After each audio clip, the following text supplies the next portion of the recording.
Nah, memang banyak ya. Pertama, di tahun 2018 itu pengukuhannya. Jadi kasusnya kan sudah sejak 2013.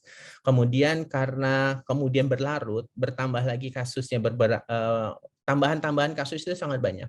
Sehingga di Muktamar Samarinda itu sudah diamanahkan untuk segera dieksekusi. Kenapa kemudian tidak dilakukan eksekusi? Pada saat akan dilakukan eksekusi, ada kebocoran surat yang surat itu ditujukan kepada SRI.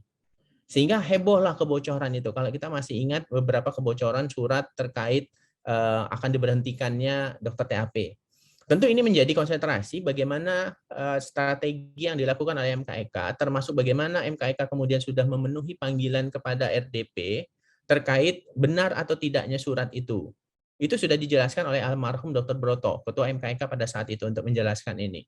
Terkait beberapa pelanggaran-pelanggaran etik yang dilakukan. Nah, kemudian pada saat akan dieksekusi, Presiden menunjuk TAP sejawat kita menjadi seiring tadi perjalannya menjadi Menteri Kesehatan.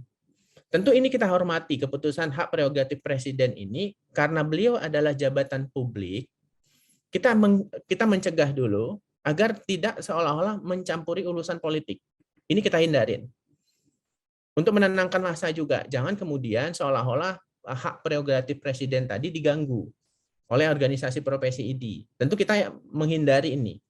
Tentu kita tidak ingin membuat gaduh lagi. Silahkan supaya juga TAP sejawat kita ini bisa berkonsentrasi mengurusi persoalan kesehatan, mengurusi persoalan banyak masalah-masalah kesehatan, tidak hanya masalah dokter, tenaga kesehatan, dan persoalan-persoalan yang lain. Kemudian pandemi.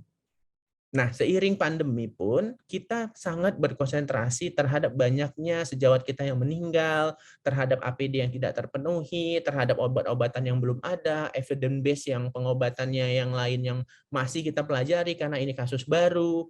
Sehingga semua perhimpunan kita memang lebih memilih untuk berkonsentrasi bersama pemerintah membantu agar pandemi ini betul-betul bisa selesai, agar termasuk membantu sejawat kita yang terpilih. Jadi memang tidak ada pembiaran dalam hal ini dalam melakukan putusan. Yang kemudian pembahasan ini tetap di internal MKEK itu tetap dilakukan.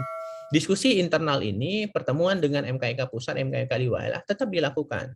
Nah, inilah yang kemudian membawa kasus ini dibahas di Muktamar ke-31 Samarinda. Ini yang mungkin bisa dipahami, Mbak Dini.